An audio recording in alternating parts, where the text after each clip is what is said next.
Bonjour, c'est Ursule encore. On est le 13 mars 2023. Alors, je viens sur la trompette aujourd'hui encore et je viens proclamer le retour de notre Seigneur Jésus-Christ. Amen et Alléluia. Excusez ma voix un peu grave, mais ça va se replacer. Alors, tout vendre pour tout avoir. Amen. Tout vendre pour tout avoir. Il y a plusieurs qui suivent le Seigneur Jésus sans avoir mesuré le coût. Amen. À toute chose, il y a un prix à payer, n'est-ce pas? Alors plusieurs veulent juste le paradis. Et puis on leur dit, non, donne juste ta vie, et puis c'est tout. Si tu n'as besoin de rien, donne juste ta vie. Et puis ton nom est inscrit, et puis tu n'as besoin de rien. Et les gens disent, tu es sûr? On dit, oui, oui, oui, c'est sûr. Tu n'as besoin de rien d'autre. Tu donnes ta vie, il suffit juste que tu ouvres ta bouche, tu dis, Jésus, je veux te suivre. Et puis ton nom est inscrit dans le livre, et puis c'est fini. Alors plusieurs courent. Ils donnent leur vie et ils ne veulent rien donner en retour. Alors que la vie elle-même nous montre que il n'y a rien pour rien. Amen. Il n'y a rien pour rien. Si tu donnes quelque chose, tu as quelque chose en contrepartie. Amen.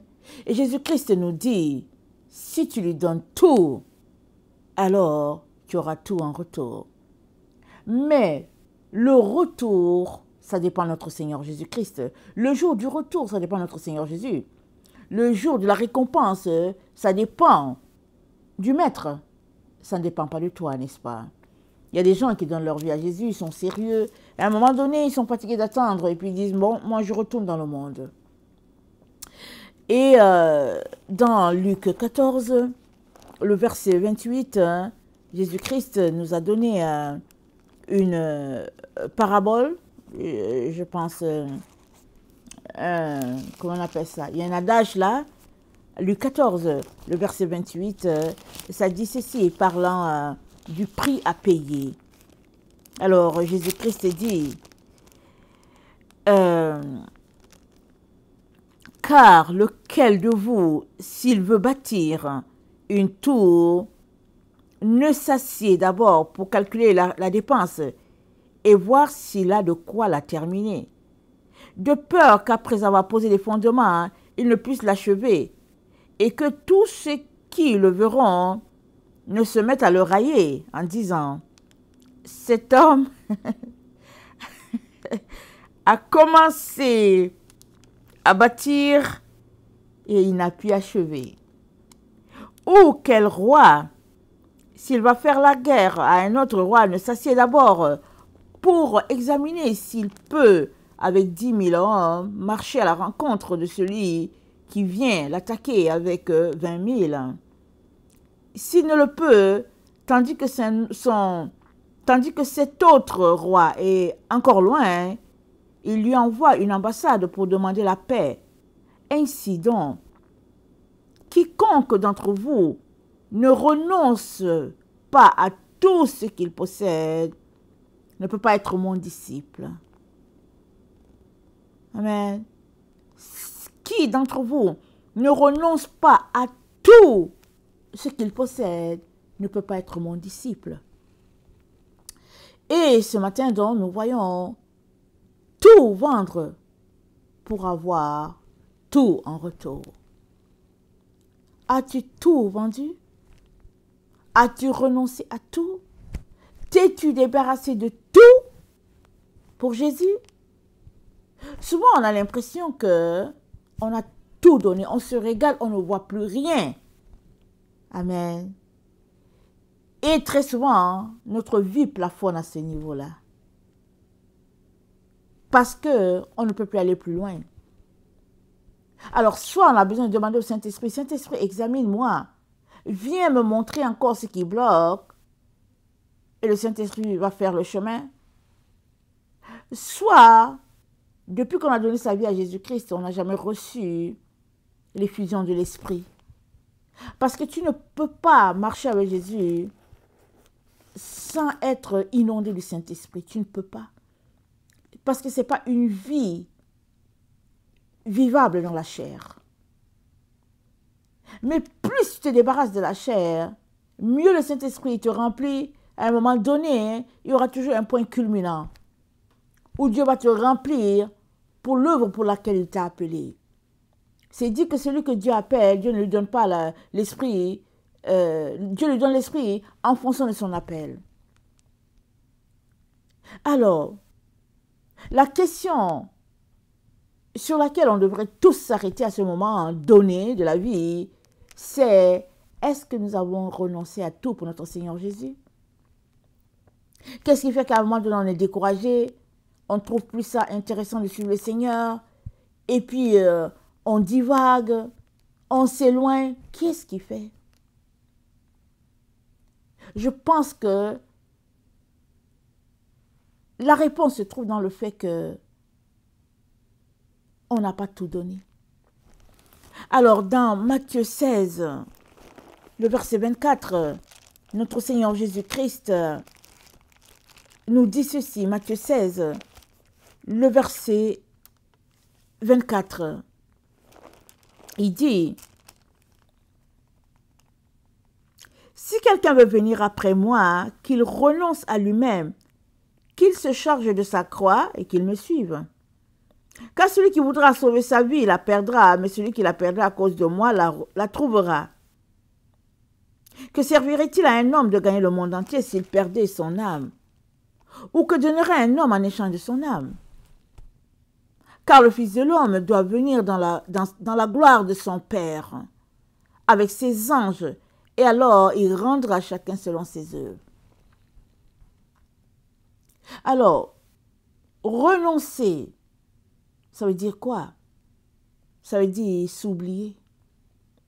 Ça veut dire se priver de toute satisfaction personnelle ou égoïste. Ça veut dire aller à l'encontre de notre chair. C'est-à-dire tout céder à la volonté de Dieu. Quand on n'a pas tout renoncé, on reste là, on se tourne les pouces, on dit: j'aimerais aller en Allemagne. Et on s'en va, on paye son billet, on s'en va si on a l'argent. On est là, on dit: hey, il paraît qu'il y a un festival là-bas, du côté des Antilles. On se lève, on s'en va. On est maître de soi. Mais quand on appartient à Dieu, Dieu peut te dire de ne pas bouger, de même pas sortir de chez toi. Et tu es là. Pourquoi? Parce qu'il veut que tu prennes du temps avec lui, que tu pries, que tu jeûnes, que tu cherches sa face. Amen. C'est cela, renoncer à soi. Tout abandonner pour son Seigneur. Et dans Galates 5, le verset 24, l'apôtre Paul nous dit ceci. Galates 5, le verset 24. Ceux qui sont à Jésus-Christ ont crucifié la chair avec ses passions et ses désirs. Si nous vivons par l'Esprit, marchons aussi selon l'Esprit. Ne cherchons pas une vaine gloire en nous provoquant les uns les autres, en nous portant en vue les uns les autres. Ceux qui ont Jésus-Christ ont crucifié la chair et ses passions et ses désirs. As-tu crucifié la chair? Regardons l'exemple de crucifixion, Jésus-Christ sur le bois.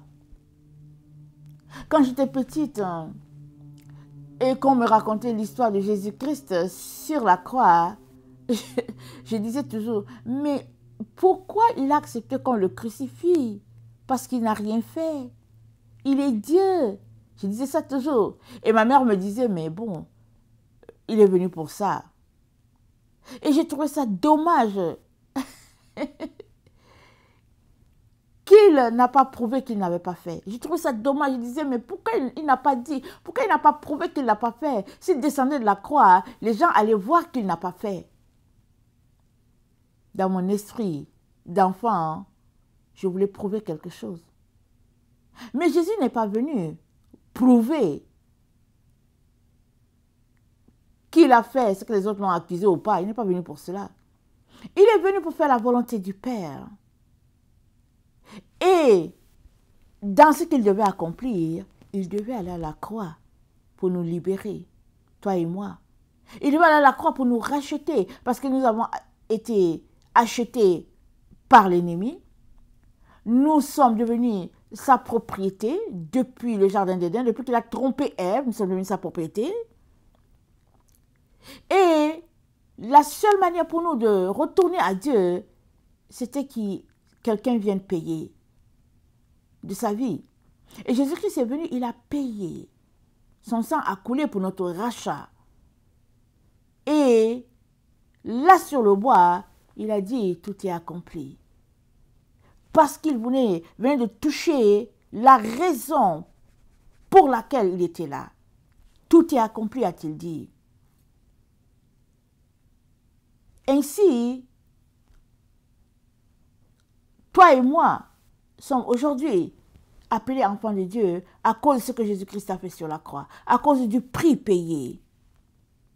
Maintenant que nous sommes les enfants de Dieu, nous aussi, nous sommes appelés à renoncer à nous-mêmes et puis à porter notre croix et à nous suivre.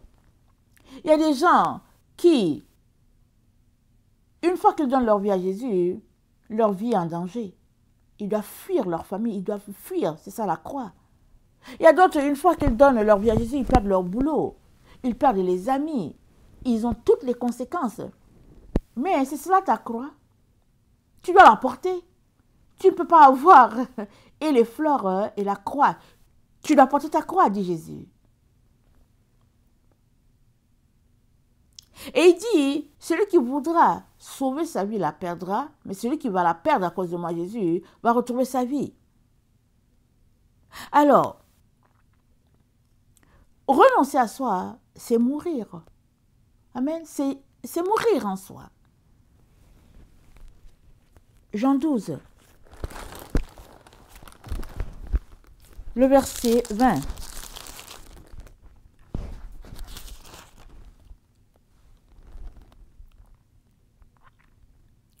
Quelques Grecs du nombre de ceux qui étaient montés pour adorer pendant la fête s'adressèrent à Philippe de Bethsaïda en Galilée et lui dirent avec instance, « Seigneur, nous voudrions voir Jésus. » Philippe alla le dire à André, puis André et Philippe le dirent à Jésus. Jésus leur répondit, « L'heure est venue où le Fils de l'homme doit être glorifié.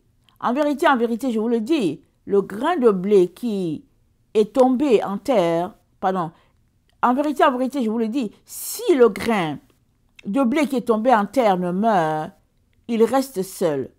Mais s'il meurt, il porte beaucoup de fruits. Celui qui aime sa vie la perdra.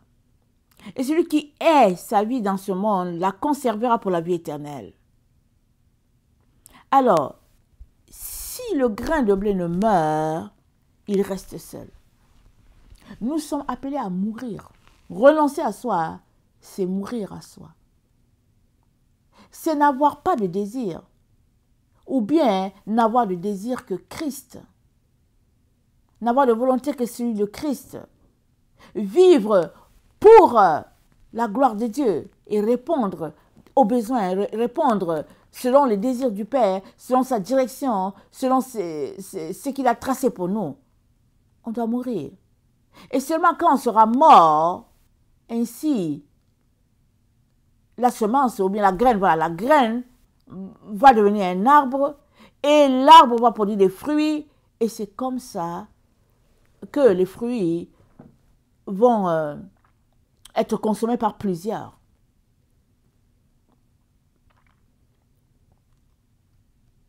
Alors, tu ne peux pas en même temps dire à Christ que tu as renoncé à soi et en même temps reprendre ta parole et puis vivre comme tu l'entends. Non, ça ne marche pas. Si tu as dit à Jésus-Christ que tu veux le suivre et que tu as renoncé à tout pour le suivre, alors vas-y. Mais si tu avais juste parlé pour le plaisir de parler, alors décide. Excusez-moi. Dans 2 Corinthiens 5,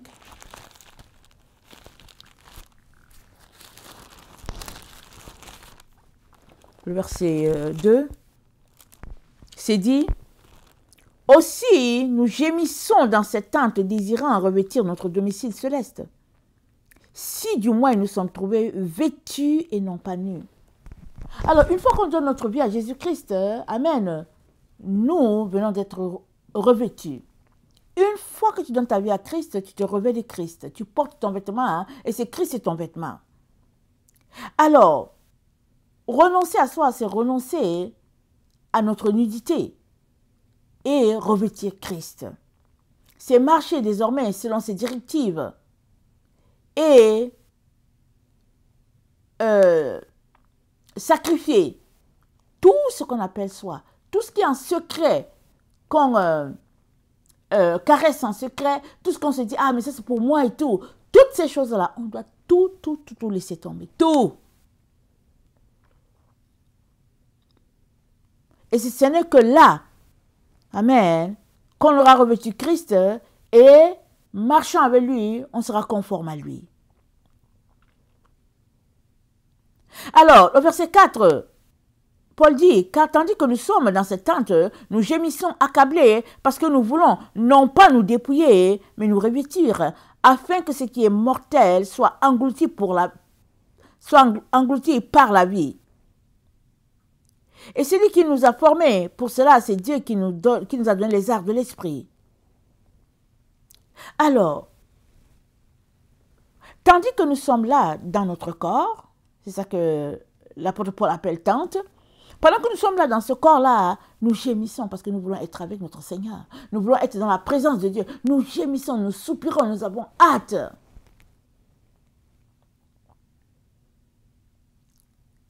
Et ayant cette attitude-là, cet entrain-là qui bouillonne en nous, c'est que comme ça qu'on peut faire l'œuvre de Dieu. Zélé, courant, afin d'accomplir l'œuvre de Dieu. Amen. Mais si on est amorphe, on ne sait pas si on a bien fait de donner sa vie, et puis bon, que les choses ne marchent pas pour nous. Dans le fond, on voulait aussi développer notre business, et puis toutes sortes d'affaires. On n'ira nulle part, parce qu'on est partagé. On est partagé. Mais dans la vraie vie même, laissant de côté le domaine spirituel, dans la vraie vie, si tu as plusieurs pôles, tu es partagé.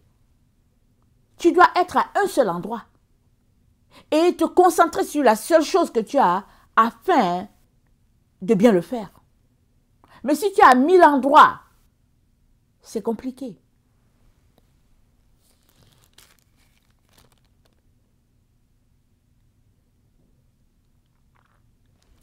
Pour expliquer le revêtement, Éphésiens 4 nous dit, au verset 21, ça nous dit, si du moins vous l'avez entendu, et si conformément à la vérité qui est en Jésus, c'est en lui que vous avez été instruits à vous dépouiller. Eu égard à votre vie passée du vieil homme, qui se corrompt par les convoitises trompeuses, et à être renouvelé dans l'esprit de votre intelligence, et à revêtir l'homme nouveau. Donc l'homme nouveau c'est Christ, l'homme ancien c'est nous dans notre nature, l'homme nouveau c'est Christ. Mais avant de revêtir Christ pleinement, nous devons nous dépouiller complètement. Complètement. C'est là le défi des enfants de Dieu. Souvent on fait un effort et puis au lieu d'avancer on se dit, on dit non, je ne veux plus avancer, c'est trop, c'est trop. Mais c'est parce que tu n'as pas mesuré les coûts. Si tu avais mesuré les coûts, tu allais réaliser que tu ne sais pas le jour qui va venir. Tu allais réaliser qu'il ne t'a pas dit que tu seras riche. Même si aujourd'hui, il y a l'évangile de prospérité où les gens disent que ouais, Abraham était riche, Dieu veut qu'on soit riche. Mais quand tu lis l'évangile de Christ, quand tu lis sa pensée, Jésus-Christ nous a dit de ne pas nous encombrer les affaires de la vie. Et il nous dit de renoncer à tout. Tout. Alors, je viens donc, en ce jour, te demander si tu as renoncé à tout. Parce que ceux qui ont renoncé à tout, ils auront tout. Mais si tu as juste renoncé à 75%, à 80%, amen, le reste là que tu n'as pas cédé à Christ, ça va se retourner contre toi pour te détruire. Parce que ces choses-là que tu n'as pas données, ça peut être tes émotions, ça peut être tes poches, ça peut être, au fait, ton langage. Je ne sais pas qu'est-ce que tu n'as pas donné. Mais il est très important que tu donnes tout pour pouvoir avoir en retour la totalité.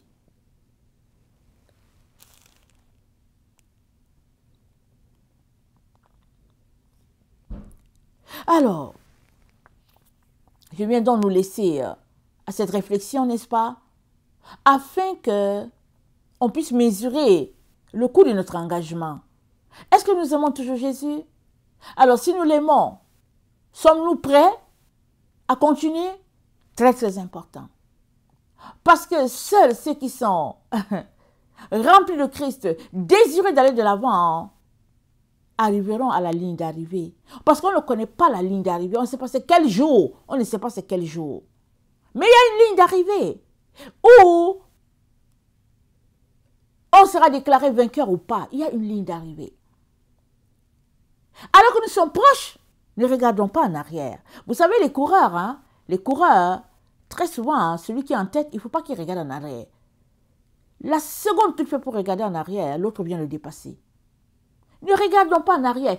Continuons de courir de manière à remporter le prix, comme a dit l'apôtre Paul. Alors, je vais finir en lisant le texte de 2 Pierre 3 et nous vraiment exhorter à méditer sur notre engagement.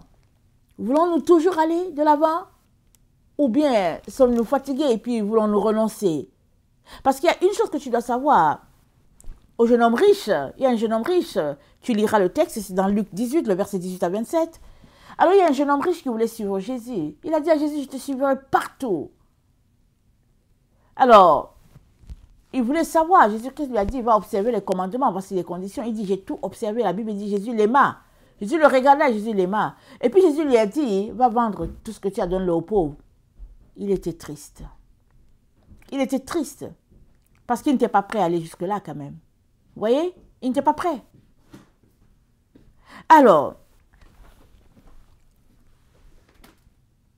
il n'était pas prêt à aller jusque-là, hein? Mais Jésus-Christ était content de lui. Vous savez pourquoi? Parce qu'il a dit la vérité. Il a dit à Jésus, c'est dit, il est parti tout triste. Tout triste de ce que Jésus-Christ avait dit, qu'il fallait qu'il vende tout. On voit qu'il était attaché à sa richesse. Est-ce que c'est son héritage qu'il venait d'avoir? Mais il s'est passé quoi? Mais toujours est-il qu'il était triste que Jésus-Christ lui ait dit cela. Combien aujourd'hui sont dans la maison de Dieu, en train de suivre Jésus, et sont tristes du fait qu'ils ne savaient pas que c'était comme ça, et puis que non, mais vraiment, il ne faut pas exagérer, et qu'il faut vivre quand même. Combien ils sont pleins dans la maison de Dieu? Pleins, pleins, pleins, pleins. En train de dire que, oh non, mais il ne faut pas exagérer. Mais, vous savez quoi? Jésus-Christ aime qu'on dise la vérité. Il aime ça. Jésus-Christ veut que tu lui dises oui ou non. C'est tout. Chacun est libre. Mais si tu as dit à Jésus, oui, je vais te suivre, alors, vas-y selon les conditions de Christ. Ne cherche pas à imposer d'autres conditions à Christ, parce que ça ne va pas marcher. Amen. Alors, on va terminer en lisant notre texte de 2 Pierre 3, le verset 11. Alors, ça dit ceci. Puisque donc, toutes ces choses doivent se dissoudre, qu'elles ne doivent pas être la sainteté de votre conduite et de votre piété. Tandis que vous attendez et hâtez l'avènement du jour de Dieu, à cause duquel les cieux enflammés se dissoudront et les éléments embrasés se fondront. Mais nous attendons, selon sa promesse de nombreux cieux, de nouveaux cieux, une nouvelle terre où la justice habitera. C'est pourquoi, bien-aimés, en attendant ces choses, appliquez-vous à être trouvés par lui sans tache et irrépréhensible dans la paix. Appliquez-vous. C'est-à-dire de faire des efforts. C'est-à-dire de dépenser de l'opposition par rapport à ce qui vient en avant de toi. Tu es appelé à déployer une force contraire à tes émotions, au bien de ce monde, oh, à la manière de vivre de ce monde, tu es appelé à t'appliquer, c'est-à-dire à devenir parfait dans ton amour pour le Seigneur. C'est seulement comme ça, amen, que tu arriveras à la maison du Père. Alors, tu ne fais rien par toi, n'est-ce pas? Une fois que tu donnes ta parole, sache que si tu veux aller de loin, c'est Jésus-Christ qui vit cette vie-là en toi. Amen, c'est lui. Parce que tous ceux qui ont renoncé à eux, ils ne font pas les choses par eux-mêmes. Jésus-Christ leur donne la force d'aller de l'avant. Et sache qu'il te donnera aussi la même force d'aller de l'avant si tu es sincère dans ton choix de le suivre jusqu'au bout. Amen. Si tu es sincère, si tu es véridique, il t'aidera. Le jeune homme riche a été véridique. Il ne pouvait pas, il est parti tout triste. C'est dommage. Mais il y a d'autres qui veulent. Mais quand vient le moment d'arriver à la ligne, ils disent, Jésus-Christ, désolé, je ne savais pas. Non, c'est trop compliqué. Mais Jésus-Christ, qu'est-ce qu'il veut? Il est prêt à soutenir tous ceux-là qui sont engagés et qui veulent arriver à la ligne d'arrivée. Jésus-Christ te soutiendra. Il t'aidera. Amen. Parce que c'est lui qui vit cette vie-là en nous. Ce n'est pas nous-mêmes. C'est lui qui vit cette vie-là en nous. Alors, nous avons vraiment besoin de trancher. Amen. De savoir si notre cœur penche vraiment pour Jésus ou bien penche pour le monde. Et si notre cœur penche pour Jésus, alors il est temps, n'est-ce pas, de lui réitérer notre amour et d'être fidèle dans notre engagement vis-à-vis de lui. Que le Seigneur bénisse sa parole. Maranatha, Jésus revient. Amen. Et alléluia.